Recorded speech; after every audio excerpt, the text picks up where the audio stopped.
মৌলিকতাবাদী ও মৌলবাদের প্রশ্নে এবার মুখোমুখি হলেন ভারতীয় সাংবাদিক ময়ূক রঞ্জন ও বাংলাদেশের অন্তর্বর্তীকালীন সরকারের প্রেস সচিব শফিকুল আলম।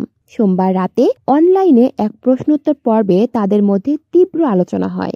ময়ূক রঞ্জন ঘোষ মানেই বিনোদনে ভরপুর।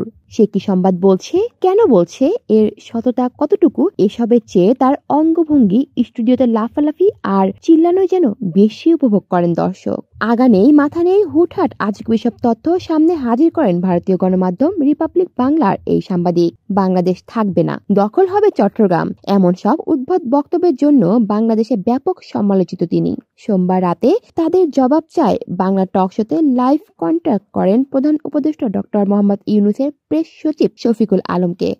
বাংলাদেশের পরিস্থিতি সরেজমিনে দেখে আসার জন্য ময়ূককে দাওয়াত দেন শফিকুল আলম। এ সময় ময়ূক বলেন তিনি আসবেন, এসে কাচ্চি খাবেন, পায়েস খাবেন, ফিন্নি খাবেন, খেতে খেতে ডক্টর ইউনূসের ইন্টারভিউ করবেন। কলি শিকদার, বাংলা নিউজ নেটওয়ার্ক।